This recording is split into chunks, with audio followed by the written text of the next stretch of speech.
Vamos a estudiar en esta noche el tema de la consagración. Y este tema tiene que ver entonces con esta serie que estamos estudiando, el tema de continuamente. ¿Recuerdan ustedes los dos primeros temas que vimos hace como un mes, 2 meses atrás? Había un primer tema que era la adoración continua. La adoración no es un acto que se reserva solo para el domingo. La adoración no es algo solamente para cuando estamos la iglesia acá en la cena del Señor. La adoración es algo que usted y yo, en lo íntimo, en lo personal, debemos de practicar cada día. También vimos otro tema que era la iluminación. ¿Se acuerdan? Y hablábamos también que usted y yo debíamos de brillar, de ser luz, ¿cuándo? Todo el tiempo, continuamente. Las lámparas allá en el templo no se podían apagar. Era una lámpara encendida, eso es como la antorcha, esa antorcha que hay, ¿cierto? La antorcha olímpica, no se apaga, ¿cierto? Mantiene ahí encendida. Pero hoy vamos a ver otro texto en el libro de Éxodo y de ahí vamos a extraer otra lección. Y es que Dios desea una vida de consagración que continua. La consagración no es por ratico, no es por día, no es por semanas. Ay, no, yo me consagro al Señor cuando hay conferencias, cuando vengo a la iglesia. Esto es permanente. Esto es constante. Esto es de todos los días. Y dice Éxodo, capítulo 29, ese es el texto para hoy. Tal vez ahorita vamos a salir un poquito de ahí para explicar algunas cosas y luego regresamos. Éxodo 29, a partir del versículo 38. Miren esto. Dice la Biblia, Éxodo 29, 38. Esto es lo que ofrecerás sobre el altar, 2 corderos de un año cada día. ¿Cómo? Ahí está la palabra. Continuamente. Ofrecerás uno de los carneros por la mañana y el otro cordero ofrecerás a la caída de la tarde. Además, con cada cordero, 1/10 parte de un efa de flor de harina amasada con la 1/4 parte de un hin de aceite de olivas machacadas, y para la libación, la 1/4 parte de un hin de vino. Y ofrecerás el otro cordero a la caída de la tarde, haciendo conforme a la ofrenda de la mañana y conforme a su libación en olor grato, ofrenda encendida a Jehová. Esto será el holocausto continuo por vuestras generaciones, a la puerta del tabernáculo de reunión, delante de Jehová, en el cual me reuniré con vosotros para hablaros allí. Y miren esto, allí me reuniré con los hijos de Israel y el lugar será santificado con mi gloria. Y santificaré el tabernáculo de reunión y el altar, santificaré asimismo a Aarón y a sus hijos para que sean mis sacerdotes. Y habitaré entre los hijos de Israel y seré su Dios. Y conocerán que yo soy Jehová su Dios, que los saqué de la tierra de Egipto para habitar en medio de ellos, yo Jehová su Dios. Bueno, quiero decirles que algunos de los sacrificios y algunas de las ofrendas que los sacerdotes le sacrificaban al Señor eran obligatorias. Algunos de esos sacrificios era una ley, era una orden, una demanda de parte de Dios para los sacerdotes y para la nación. Pero también habían unos holocaustos y habían unos sacrificios que eran ¿qué? Voluntarios. Eran cosas que ya la persona le nacía. Pero ojo a esto, por el hecho de ser voluntarios no significa que ellos lo debían de ofrecer como se les antojara. Yo le ofrezco esto al Señor y se lo voy a ofrecer de cualquier manera. aún para esas ofrendas voluntarias habían normas y habían pautas para realizar el sacrificio. Y yo pienso que eso tiene mucha aplicación en la actualidad. Por ejemplo, hay gente que dice, no, yo quiero cantarle al Señor, un ejemplo. Y entonces la persona llega y dice, voy a cantarle al Señor de esta manera, con un ritmo reggaetón, o con un ritmo metálico, o con un ritmo por ahí bien distorsionado. Está bien que usted quiera ofrecerle una alabanza al Señor, pero eso no significa de que usted lo va a ofrecer de cualquier manera. Dios tiene pautas, Dios tiene, ¿cierto?, preceptos en su palabra que delinean, que demarcan bien la manera en que usted y yo debemos de ofrecerle a Él cualquier, ¿cierto?, algunas cosas que uno le ofrece al Señor, algún servicio o algún ministerio o alguna labor. Ahora, a veces dentro del pueblo de Dios hay un malentendido, y tiene que ver con el hecho de que hay algunas personas dentro del pueblo de Dios o dentro de la iglesia local que siempre generan a veces, ¿cierto?, dudas a los demás en cuanto a su salvación, en cuanto a si tienen o no tienen a Cristo. Y hay gente que a veces tiene de pronto un concepto de la salvación, digamos, por el hecho de que un día realizó una oración de fe. ¿Lo han escuchado? Hay gente con la que usted habla y usted le dice, bueno, ¿usted es del Señor? Y dice, sí, yo hice la oración de fe. Un día en una predicación alguien hizo la invitación y yo levanté mi mano y repetí esa oración y por eso soy salvo. Y hay gente que está depositando su confianza e inclusive su eternidad en el mero hecho de haber repetido una oración, en el mero hecho de haberle expresado algo al Señor ahí y creen que eso les hace salvos. Y de hecho, y peor aún, sellan con el hecho de que creen que entonces su salvación no se pierde por el hecho de que un día repitió la oración. Pero recordemos que la Biblia es clara cuando enseña que una persona es salva cuando de todo corazón cree en Cristo y se arrepiente de sus pecados. No es solamente por el hecho de haber repetido una oración. Si la hizo de corazón es válida, si no, no. Esto lo digo porque hace un tiempo visité un señor que por respeto no digo el nombre de él, pero algunos de ustedes lo conocieron. Él asistió un tiempo a la iglesia en Bello y este hombre se congregó con nosotros y es más, estuvo hasta muy vinculado dentro de la obra de Dios. Él tuvo un grupo de niños y tuvo un trabajo bastante grande con esto, pero un día este hombre empezó a retroceder y empezamos a notar en él una frialdad, un alejamiento y un comportamiento que sinceramente daba mucho de qué hablar. Y a lo último terminó por retirarse de la iglesia y un día visitando una zona entré a su casa y su casa ya no estaba su esposa, ya no estaban sus hijos, el hogar se le destruyó totalmente.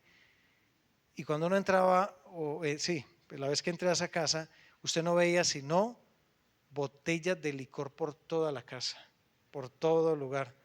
Y un olor a droga impresionante. Esclavo total de los vicios. Pero ¿sabe qué me decía? Yo hice la oración de fe. Yo repetí esa oración. Y él se anestesiaba cada día confiando su salvación a ese acto, a que había repetido una oración de fe. Y cuando de pronto le llegaba algún pensamiento que lo atormentaba en relación a la condenación eterna, ahí mismo se aplicaba la morfina del concepto, yo recibí al Señor en una oración. ¿Y saben algo? Él era consciente de esa vida miserable que llevaba. Ahora, siempre es bueno tener claridad en este tema, porque ya vamos a ir entrando un poquito al tema de la consagración. Es cierto que el cristiano lucha con el pecado, y también es muy cierto que el verdadero Hijo de Dios ocasionalmente no vence el pecado. Ocasionalmente cedemos a la tentación. Ocasionalmente nos podemos deslizar. ¿Sí o no? Eso es una realidad en la vida del cristiano. Y es más, muchas veces nos identificamos con Pablo. Pablo decía, miserable de mí, ¿quién me librará de este cuerpo de muerte? Él muchas veces cedía al pecado y expresaba eso. Decía, qué bueno yo ya estar libre de esta carne que muchas veces me seduce y hace que yo peque. O también como dice la Biblia en Primera de Juan, ¿cierto? Dice, si usted y yo decimos que no tenemos pecado, hay dos cosas. Una, nos engañamos. Y segundo, hacemos a Dios mentiroso. Es verdad que sí, hermanos, a veces fallamos, a veces pecamos, a veces ofendemos. Y a veces cuando batallamos, perdemos la batalla. Pero usted y yo debemos de tener claro en algo, que el cristiano que realmente ha nacido de nuevo, que verdaderamente tiene a Cristo, que no se ha engañado a sí mismo, confiando en que hizo una oración solamente y que por eso ya tiene salvación, el que realmente ha nacido de nuevo y le ha entregado su vida a Cristo, está en una batalla donde Dios mismo le ha provisto las armas para vencer. ¿O acaso Efesios 6, cierto? No nos enseña eso. Dios nos ha provisto su palabra, Dios nos ha provisto de una coraza, Dios nos ha provisto de un yelmo, Dios nos ha provisto de una espada, ¿cierto? De un calzado, para que usted y yo pudiésemos llevar una vida victoriosa, una vida donde usted y yo podamos resistir al mal día tras día. O sea que Dios nos ha provisto todas las herramientas y Dios también nos ha dejado toda disposición para que usted y yo podamos llevar una vida cristiana victoriosa, victoriosa. Ahora ustedes dirán, bueno, ¿y eso que está diciendo qué relación tiene con el texto? Ya lo vamos a ver, ya vamos para allá. Hermanos, la vida de consagración continua, así como estos sacrificios, esto tiene que ser algo voluntario, esto debe ser de todos los días con el Señor. Recordar que Él es el Señor. No podemos hacer del Señor Jesucristo solo el Salvador. Hay gente que solamente quiere de Cristo la salvación, pero no quiere su señorío. Y así no funciona con Dios. Él, para poder que sea su Salvador, Él tiene que ser su Señor. De lo contrario, no hay salvación. Si Él no es su Señor, no es su Salvador. Así de sencillo. Y hay gente que solamente quiere tener de Cristo una parte. Señor, me gusta la parte tuya, la que tiene que ver con la de llévame al cielo. Y la remachan diciendo, y yo ya te acepté, porque hice la oración de fe. Pero su vida es un completo desorden. Y su vida es un completo caos. Déjeme decirle que eso sería engañarse a sí mismo. Y sería una triste realidad que alguien, conociendo esto, algún día despierte en la condenación. Porque el Señor nos lo está enseñando, ¿cierto? Leíamos ahí en el texto de Éxodo que cada día, continuamente, los sacerdotes debían ofrecer 2 corderos de un año. Uno en la mañana y otro en la tarde. Uno cuando salía el sol y otro cuando el sol se ocultaba. Uno cuando iniciaba el día y otro cuando terminaba el día. Uno cuando despertaban y otro cuando ya se iban a dormir, cuando ya iban para la camita. Hermanos, y este era uno de los sacrificios que la nación de Israel, ¿cierto? Dios le pedía a la nación, y como les decía al principio, Dios quería que el pueblo voluntariamente realizara este tipo de sacrificios. ¿Saben algo? Dios no obliga a nadie a ir a Él. Siempre vemos en el Señor una invitación apelando a la voluntad del hombre. Siempre lo vemos así. Si alguno que quiere venir en pos de mí, para que, dice también por ahí en Apocalipsis, todo aquel que quiera, venga y beba del agua de vida gratuitamente. Cualquiera pues que oye estas mis palabras y las hace, le compararé. Apelando siempre a qué? A la voluntad del hombre. Seguir al Señor Jesucristo es una decisión totalmente voluntaria.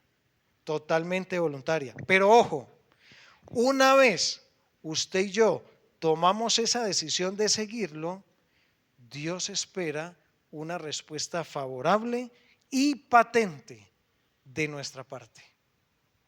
Así es con Dios. Dios siempre es fiel. Dios siempre va a cumplir con la parte de Él. Pero ¿qué de nosotros? Usted y yo debemos de llevar una vida consagrada a Él. Esto es, a manera de ejemplo, como un matrimonio, como una parejita que se casa.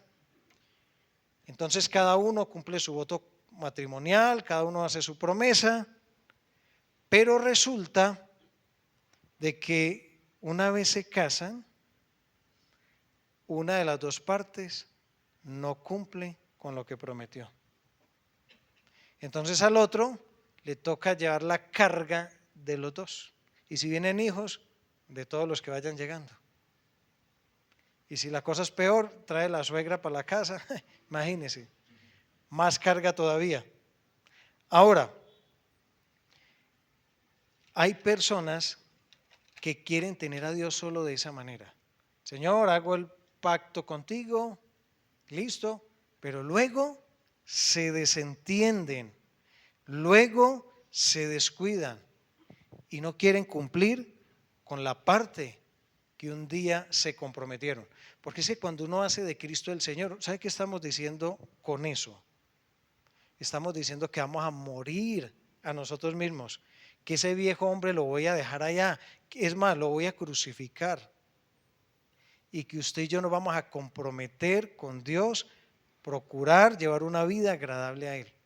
Dios nos provee todo, Dios pone todo a disposición. Y Él dice, aquí están las herramientas, aquí están todas las armas, aquí están todas las herramientas para que eche mano de ellas, pero puede ser que no lo hagamos y vendría a ser como el mismo matrimonio. Un ejemplo, pensemos en el hombre que, bueno, vamos a hablar del hombre que hace las cosas bien. Casi siempre, yo no sé por qué los hombres nos ponemos de ejemplo, pero pongámoslo ahí pues como más fácil. Y el hombre provee, el hombre se sacrifica, el hombre trabaja, el hombre lucha y el hombre protege y trata de estar cuidando su hogar y el hombre cumple con su deber. Y el hombre va y lleva el mercadito a la casa, pero la mujer lo deja dañar. Vaya, ay mi hija, pero ¿qué pasó? No cocinó. No. Y va el hombre y se asoma al cajón y ya no hay frijol sino una mata, una planta porque ya hay retoño ahí. ¿Cierto? Hermanitos, nadie le estaba obligando a casarse. Pero una vez la persona se casa, debe cumplir con ese pacto. Y así es con Dios. Así es con Dios. Una vez yo le haya entregado mi vida a Cristo, yo debo ser responsable con la parte que me corresponde. Porque esto tiene que ver como, pensando pues en el matrimonio, es la unión de dos voluntades que se someten a la voluntad de Dios. Eso es el matrimonio. Dos voluntades que se unen y ambas desean buscar ¿qué? Solo la voluntad de Dios. Esto pues dentro, ¿cierto?, del cristianismo. De lo contrario, sería un caos total. Y eso a veces nos puede acontecer a nosotros como cristianos con el Señor. entramos en un pacto con Él, entramos en una relación, ¿cierto? De supuestamente entregarle mi vida a Él, pero sigo haciendo mi propia voluntad. Entonces, ¿qué hay ahí? Y no hay nada, no hay nada. La nación de Israel había sido apartada para Dios, para que fuera luz a las demás naciones. Y ellos tenían el deber de ofrecer continuamente este sacrificio. Y saben algo, cuando uno se mete a ver el capítulo 29, es un capítulo bien interesante, pero bien interesante, porque todo el capítulo 29 habla de consagración. Todo ese capítulo, ustedes lo pueden leer despacio allá en su casa. Resulta de que en todo este capítulo 29 de Éxodo es muy similar al Levítico capítulo 8.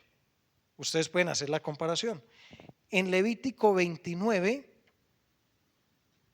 está toda digamos, la acción. Digámoslo de la siguiente manera. En Levítico capítulo 8 estaba la instrucción, toda la instrucción de cómo debían consagrar los sacerdotes. Y en el capítulo 29 de Éxodo, perdón, lo dije al revés, en Éxodo 29 estaba toda la instrucción de cómo se debía consagrar un sacerdote. Y en el capítulo 8 de Levítico estaban consagrando los sacerdotes. La ejecución, muy bien, yo aquí tenía la acción, pero es mejor la ejecución. Ahora, cuando usted lee ese capítulo o esos dos capítulos, va a haber un proceso ordenado de la consagración sacerdotal. ¿Y qué puede uno ver ahí? Primero, cuando uno estudia detenidamente los capítulos, se da cuenta de que lo primero que tenía que hacer un sacerdote, y esto era un acto único, ¿qué era? Bañarse. Él tenía que bañarse completico, todito, porque una vez él se bañara, ya seguían otros actos, pero ya cada vez que iba a ofrecer un sacrificio, ¿qué era lo único que se lavaba? Muy bien, solo las manos y los pies. Pero para consagrarlo como sacerdote, el primer paso era bañarse completo. Era un acto único, igual como sucede en la vida de una persona que le rinde su vida a Cristo. ¿Cuántas veces se baña un cristiano, hablándolo espiritualmente, completo? Una vez. Y físicamente. No vayan a ir que una también, ¿cierto? Pero espiritualmente el cristiano se baña una vez, porque la sangre de Jesucristo, su Hijo, ¿qué hace? Nos limpia de todo pecado, nos lava de todo pecado. Solamente nos queda, cada vez que ofendemos a Dios, como hablábamos ahora al principio, lavarnos los pies y las manos. Ahora, otra cosa que hacía el sacerdote, ustedes lo pueden leer detenidamente en su casa, Levítico 29, después de bañarse, ¿qué hace uno después de que baña? Vestirse, ¿cierto? Bueno, sí, una vez seca, pero también uno se viste. Y la Biblia dice, ¿cierto? Hablando de eso, que usted y yo somos revestidos de justicia. Cuando usted y yo nos convertimos al Evangelio, dejamos esos harapos viejos, sucios, y nos vestimos con vestiduras blancas y resplandecientes, ¿cierto? En un sentido figurado. Otra cosa que hacían, lo tercero, una vez estaba bañado y una vez estaba vestido el sacerdote, ¿qué hacían con él para consagrarlo? Lo ungían. La Biblia dice que el aceite corría por la cabeza, la barba y hasta el borde de sus vestiduras. Eso lo dice el Salmo 133:2. Ahí está, si quiere lo podemos leer. Yo creo que si a mí me hubieran echado aceite, se hubiera deslizado rápido. Y a Jorge ni hablar, ¿cierto? Hay algunos hermanos aquí que yo creo que se hubiera enredado bastante, pero en el caso de Jorge y mío, ese aceite se hubiera... Es como el buen óleo sobre la cabeza, el cual desciende sobre la barba de Aarón, y baja hasta el borde de sus vestiduras.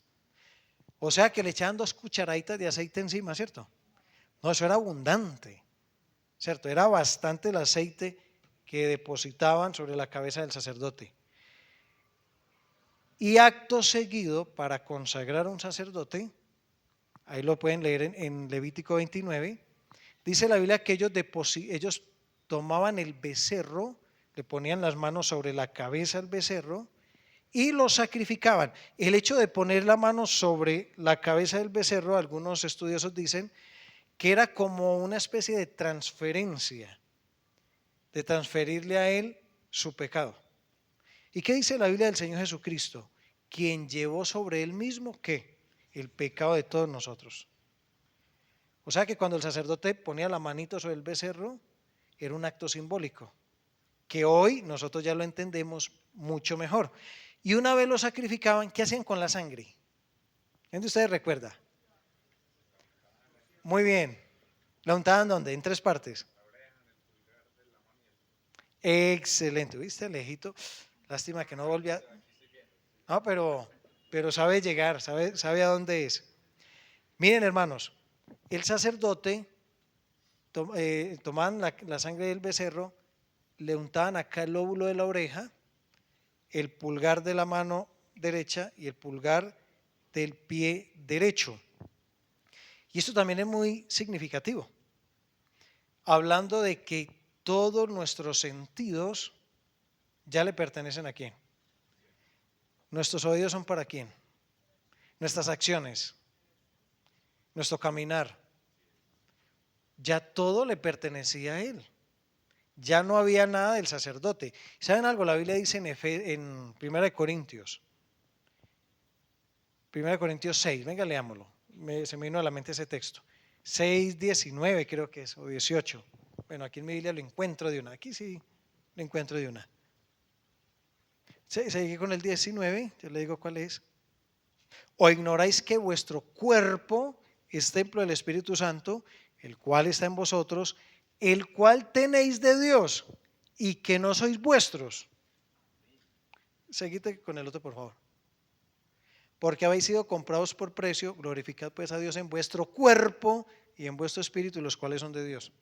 O sea que usted y yo, como le estamos consagrando nuestra vida al Señor, no solamente le consagramos el alma y el espíritu, el cuerpo es del Señor. Por eso usted y yo no podemos hacer con este cuerpo lo que se nos antoje, ni comer demasiado, o que me voy a hacer un tatuaje, o que me voy a... Es que este cuerpo es de Dios. Este cuerpo es del Señor. Ya que se le caiga uno el pelito, bueno, eso ya el Señor lo controla, ¿cierto? Pero este cuerpo, lo que el Señor quiere hacer con él. Fuimos comprados por precio y este cuerpo es del Señor. Por eso es tan grave, por ejemplo, la fornicación. Gravísimo. Porque la Biblia dice ahí que este cuerpo es del Señor y como ya tiene el Espíritu Santo, imagínense ustedes uno en un acto de esos, ¿cierto? De adulterio, de fornicación, sabiendo que el Espíritu Santo está ahí. ¿Qué podrá experimentar el Espíritu Santo? Que el Señor nos guarde de eso, hermanitos, y de otras cosas que a veces hacemos mal con nuestro cuerpo. Mal que a veces hacemos. Ahora, luego de sacrificar el becerro y de untarse en la sangre, comían del becerro. Tenían un banquete, un banquete. ¿Y eso habla de qué? De comunión. Cada vez que usted lea en la Biblia que comían, que se sentaban, que cenaban, casi siempre hace énfasis a la comunión. Y la comunión es personal. Ojo a esto, ojo a esto. Nadie puede comer por mí, ni yo puedo comer por ustedes, ¿cierto? Así como usted y yo nos alimentamos de una manera personal, igual usted y yo podemos gozar de una comunión con Dios estrecha, íntima y cada vez que queramos, ¿cierto? Y hay cristianos que gozan tan buena comunión con Dios, tienen como un banquete con Él continuo que se le nota. Es como el cristiano que come mucho, usted le nota. Y el que no come casi, pues a veces también se le nota, ¿cierto? ¿Ustedes han notado un cristiano que goza de plena comunión con Dios? Cierto que se le ve, pero es cierto que también se le ve al cristiano que no pasa tiempo con Dios. También se le ve. Déjeme decirle que eso también se le ve. Ahora, en ese capítulo que leímos, hay unos elementos bien interesantes que ellos tenían que ofrecer continuamente. No era solo el cordero, habían tres cositas más que ellos tenían que ofrecer todos los días. Miremos ahí el versículo 30 y, ya les digo, Éxodo 29, versículo 40. Miren esto. Además, con cada cordero, una décima parte de un efa de flor de harina amasada. Ojo, una porción de harina. Hay hermanas que dicen, ay, no, harina no. Sí, había que comer harina. Dice también, amasada. Dice, con la cuarta parte de un hin de aceite. Uy, aceite también. Y de aceite de olivas machacadas. Y para la libación, la cuarta parte de un hin de vino. De vino. Esos tres elementos, de una y otra manera, están hablando de la comunión, de la consagración de un cristiano. ¿Cómo lo sabemos? Bueno, por el significado que podemos extraer de cada uno de ellos. Con la harina, ¿qué se hace?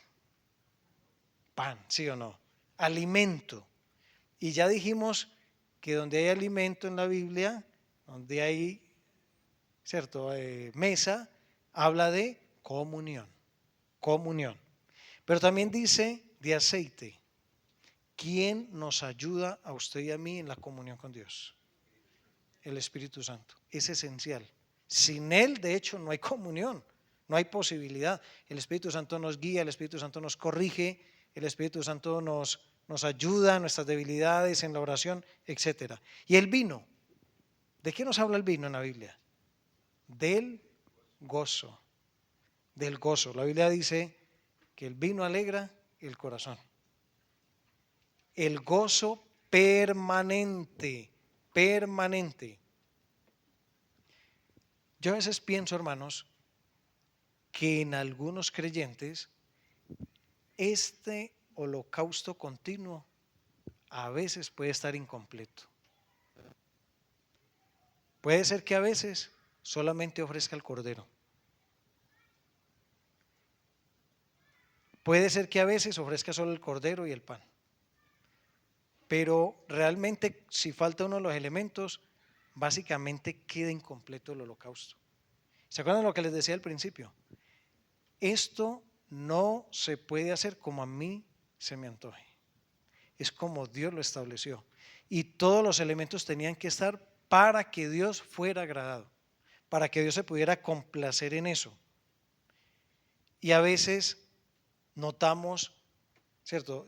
O pueden de pronto inclusive hasta notar en uno mismo cristianos con amargura, con resentimientos, cristianos que se quejan los unos de los otros.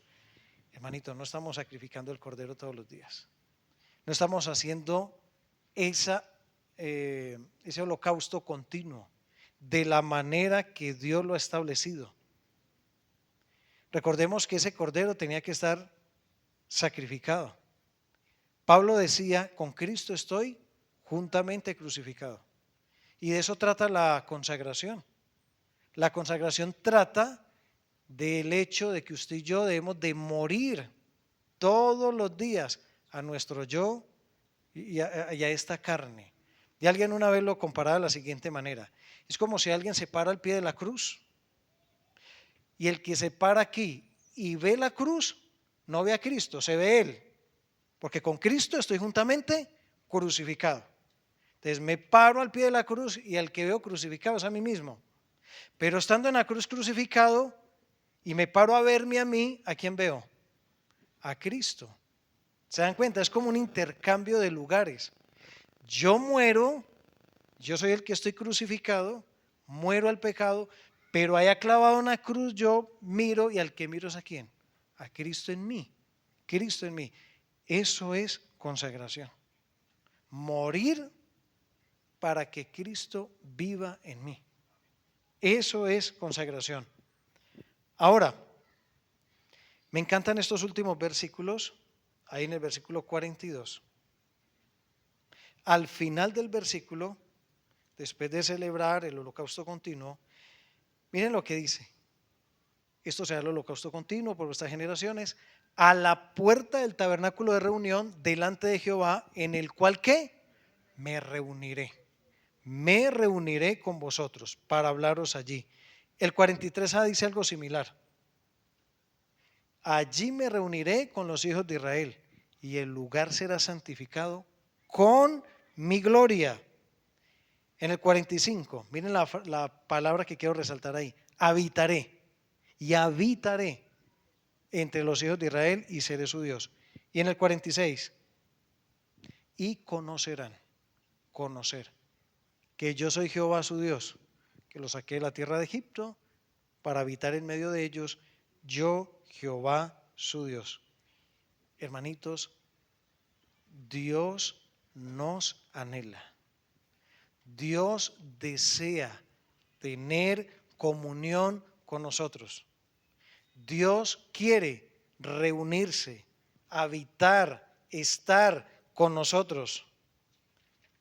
Dios desea, y de hecho Él mismo nos invita, lo que hemos leído muchas veces en Hebreos 4:16. ¿Qué dice Hebreos 4:16? Que usted y yo podemos llegar ante ¿quién? Confiadamente.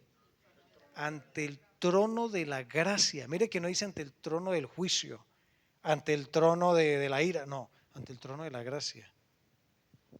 Acerquémonos pues confiadamente al trono de la gracia.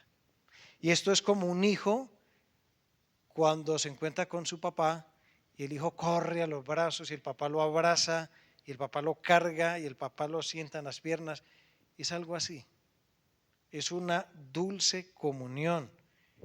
Dios se quiere reunir con usted y conmigo todos los días, mañana y tarde. Hermanitos, ¿cuántas veces lo hemos desplazado? ¿Cuántas veces lo hemos dejado esperando? ¿Cuántas veces el Señor ha servido el banquete, ha dejado la mesa lista y la cena se pone fría o el caldo se ceba? Uno mete la cuchara, no, eso ya... ¿Cuántas veces hemos dejado vinagrar la comida? Puede que lo hayamos hecho, ¿cierto? Y a veces usted y yo nos podemos llegar a preguntar, bueno, ¿por qué me cuesta? ¿Por qué me cuesta tener comunión con Dios? Si es fácil, si es orar, si es leer la Biblia. ¿Por qué a veces nos dominan otras cosas? ¿Por qué es más fácil levantarnos y prender un celular? ¿Por qué es más fácil antes de dormir ver TikTok un rato y ya irme a dormir? Y le digo, si no nos despegan ahí nos quedamos. Pero agarramos la Biblia y si usted quiere dormir bien rápido, agarre la Biblia. Ahí sí cae, mejor dicho, ¿cierto? Hermanitos, ¿qué está haciendo falta? ¿El pan? ¿El vino? ¿Qué hace falta en esa comunión? ¿El cordero? ¿Qué es lo que está haciendo falta? ¿El aceite? Puede que usted y yo nos estemos rodeando o estemos en muchas actividades, pero es probable que no estemos gozando de una comunión estrecha, una vida consagrada al Señor. Que el Señor nos ayude, hermanitos. Y este era el tema que quería compartir hoy con ustedes. Gracias a Dios, primera vez que termino puntual. Vamos a orar y vamos a darle gracias a Dios.